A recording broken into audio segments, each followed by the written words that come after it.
तो आपने देखा कि कंटिन्यू कॉन्जिक्यूटिव संख्याओं का औसत निकालने के लिए आपके पास जो बेसिक मेथड है वो यही है कि आप x से स्टार्ट करेंगे।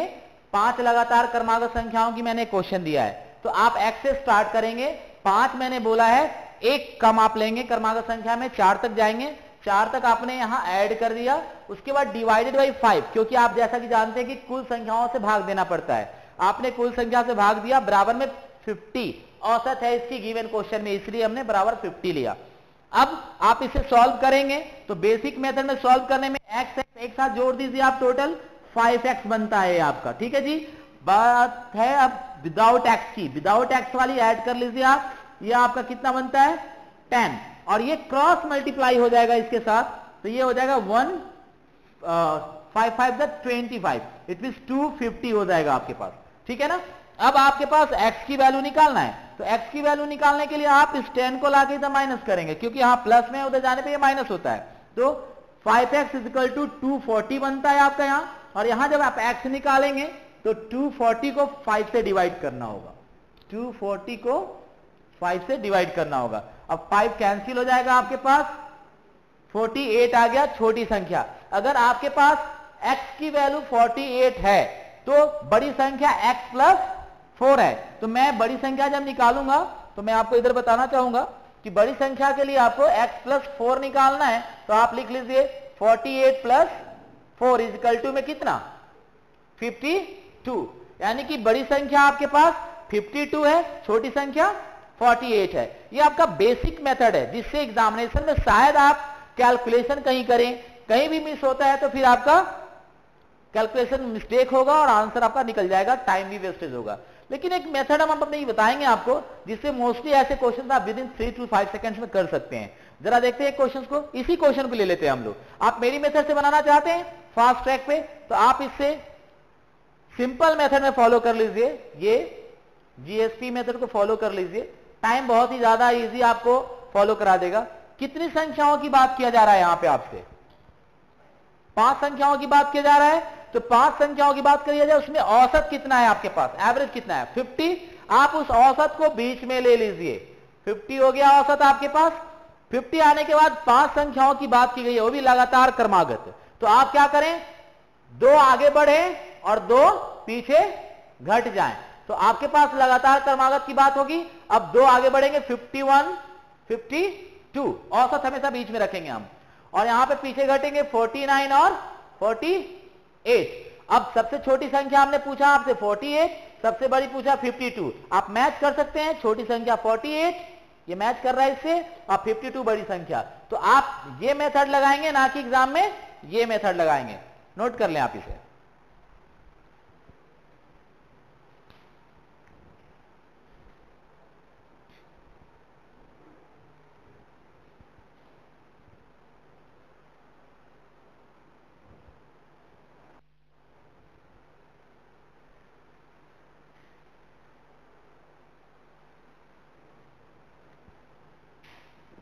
ठीक है, अब इसी क्वेश्चन को मैं थोड़ा चाहूंगा आपको बताना सम और विषम कॉन्सेप्ट के आधार पर, यानी कि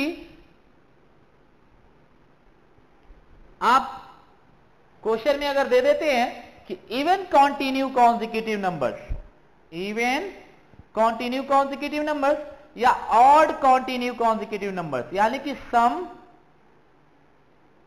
या विषम लगातार क्रमागत संख्याओं की बात किया जाए, तो जैसे ही सम और विषम की लगातार संख्याओं की बात किया जाएगा, आपके पास यहां 1 की इंक्रीजमेंट नहीं होना चाहिए। आपको जो इंक्रीजमेंट लेना है x के बाद 2 से इंक्रीज करना है आपको आगे। अब कहोगे सर आप 2 से आगे कैसे कर रहे हैं, जबकि आपको ऑड भी बोला है आपने, यहां पे इवन भी बोला है। सम और विषम दोनों संख्याओं के लिए आप 2 ही इंक्रीज कर रहे हो।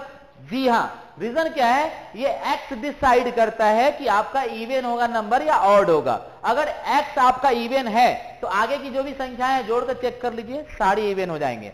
लेकिन अगर आपका x ऑड है, 5 7 8 कोई भी ले ले आप, 5 7 9, तो उसमें आपके पास आगे की सारी संख्याओं को जोड़ने पे वो ऑड ही बनेगा। तो कहने का मतलब ये है कि इवन और ऑड का डिसाइड ये x करता है, ना कि 1 करता है, 2 करता है। इसलिए इवन और ऑड की जब क्वेश्चन आएगा आपके पास तो आप लगातार 2 2 आगे बढ़ेंगे, ना कि 1 1। अब मैं लिखूंगा यहां पे 5 लगातार सम क्रमागत संख्या लिख लीजिए।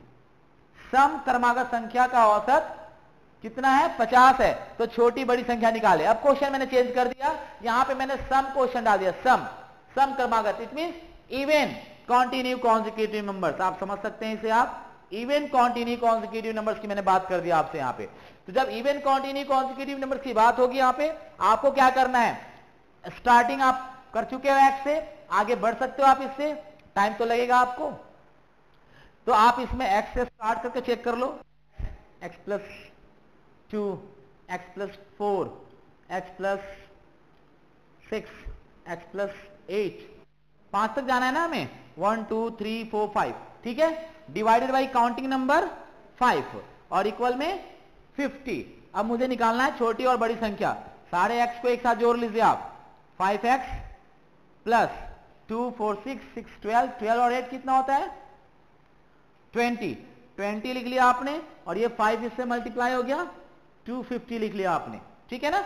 अब आपके पास यहां क्या है कि ये 20 जाके इधर माइनस होगा। 20 माइनस होने पे क्या लिखेंगे आप यहां पे? 5x इक्वल में 230। क्यों? क्योंकि जब आप 20 इसमें से माइनस करेंगे तो आपके पास बचता है 230। अब आप x निकालेंगे यहां पे, तो x equal to 230 divided by 5। 5 से डिवाइड करेंगे आप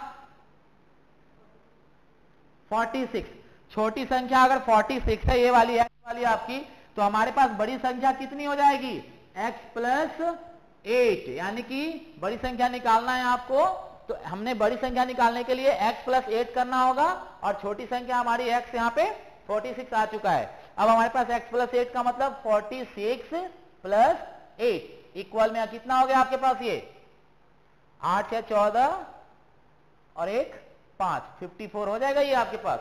यानी कि बड़ी संख्या 54 है, छोटी संख्या 46 है। अब आपको क्वेश्चन में ध्यान ये देना है कि ये जो है प्रोसीजर, ये तो टाइम किलिंग है। आप इस क्वेश्चन को करते हो तो टाइम किलिंग है आपका यहाँ पे, और ये क्वेश्चन को करने के बावजूद आप अगर इस तरह से बनाओगे तो टाइम कहीं ना कहीं आपका वेस्टेज है। आप क्या करें, मेरी फास्ट ट्रैक जीएसपी वाली फॉलो कर लें आप। आपको मैंने क्या सिखाया? संख्या जो भी है उसकी औसत देखे कितनी है, कितनी है एवरेज यहाँ पे 50 है। 50 को आप सेंटर में ले लें, बीच में, और मैंने यहाँ पे इवन और ऑड की बात किया है, सम और विषम की। तो जब सम और विषम आएगा तो आपको क्या करना है? 2-2 बढ़ना है और 2-2 घटना है। तो आगे आप 2-2 बढ़ जाइए, 52 और 54, और 2-2 घट जाइए, 48 और 46। ये राइट आंसर छोटी संख्या और ये बड़ी संख्या। देखिए आप मैच कर लीजिए, ये 46 छोटी संख्या और 54 बड़ी संख्या, ठीक है ना। अभी तक तो क्लियर हो गया आपका। 5 continue consecutive number, even odd का भी हो गया आपके पास, और कंटिन्यू कॉन्जिक्यूटिव नंबर्स का भी हो गया। अब बात यहां आती है कि आपने संख्याओं में 5 के अलावा 4 हो जाए, 6 हो जाए, काउंटिंग नंबर में इवन हो जाए, तो क्या ये प्रोसीजर से हम करेंगे फिर सर, या कुछ ऐसे ही होंगे? तो हम ऐसे ही कुछ फॉलो करेंगे फास्ट ट्रैक पे, ठीक है ना। यहां तक क्लियर है ना? यहां तक आप नोट कर लें।